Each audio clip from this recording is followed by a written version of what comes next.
క్రీడల్లో గెలుపోటములు సహజమని, ఓడిన వారు నిరుత్సాహపడకుండా మరొకసారి ప్రయత్నం చేయాలని భూపాలపల్లి ఎమ్మెల్యే గండ్ర సత్యనారాయణరావు అన్నారు. 9వ తెలంగాణ శీతాకాల అంతర్జిల్లా స్విమ్మింగ్ ఛాంపియన్షిప్ పోటీలు భూపాలపల్లి జిల్లా కేంద్రంలోని అంబేద్కర్ క్రీడా మైదానంలో సింగరేణి స్విమ్మింగ్ పూల్లో ఏర్పాటు చేయగా ఈ కార్యక్రమానికి భూపాలపల్లి ఎమ్మెల్యే గండ్ర సత్యనారాయణరావు ముఖ్య అతిథిగా హాజరై ప్రారంభించారు.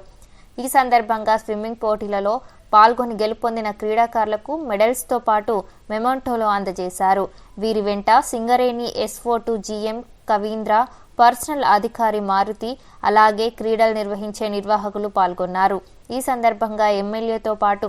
ముఖ్యులు మాట్లాడారు. భూపాలపల్లిలోని క్రీడాకారులకు ఎలాంటి ఇబ్బందులు లేకుండా క్రీడా ప్రాంగణాలు నెలకొల్పి ప్రోత్సాహం అందిస్తామన్నారు. అన్ని రకాల గేమ్స్ కూడా మనము గ్రౌండ్ కానీ అన్ని రకాల అంగులతో ఉండే విధంగా మనకి ఇక్కడ సింగరేణి ఉంది, జెన్కో ఉంది, వనరులు ఉన్నాయి, వసతులు ఉన్నాయి. వాళ్ళను మనకు ఉపయోగించుకొని ఈ ప్రాంతం కొరకు వాళ్లకు సహకరిస్తూ మనకు అభివృద్ధి చేసుకునే కొరకు మన వీలుంటుందని మీకు ఈ సందర్భంగా తెలియజేస్తూ, స్విమ్మింగ్ పూల్ ఒక పిల్లలు చదువుతో పాటు విద్యతో పాటు సమాంతరంగా క్రీడలు స్విమ్మింగ్ కానీ, కబడ్డీ కానీ, బ్యాడ్మింటన్, ఖోఖో అనే ఇతర రకాల క్రీడల్లో పాల్గొనేటువంటి విద్యార్థులను కూడా మీకు ఇంకా జిల్లా, రాష్ట్ర, జాతీయ స్థాయిలో, నేషనల్ స్థాయిలో కూడా మీరు ఎదగాలని పేరెంట్స్ ప్రోత్సాహంతో ఇక్కడి వరకు తీసుకొచ్చినట్టు పేరెంట్స్కు మనస్ఫూర్తిగా వారందరికీ పేరు పేరున హృదయపూర్వక నమస్కారాలు, ధన్యవాదాలు తెలియజేస్తూ, క్రీడాకారులు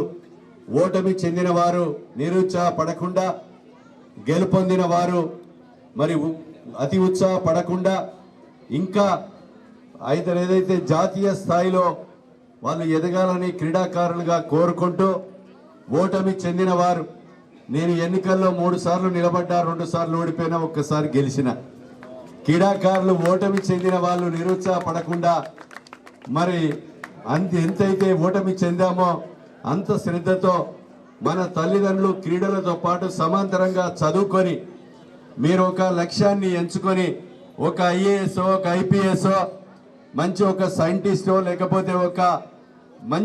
లక్ష్యాన్ని ఎంచుకొని పట్టుదలతో క్రీడలతో పాటు చదువును కూడా సమాంతరంగా తీసుకెళ్ళి మీరు మంచిగా ఎదగాలని కోరుతూ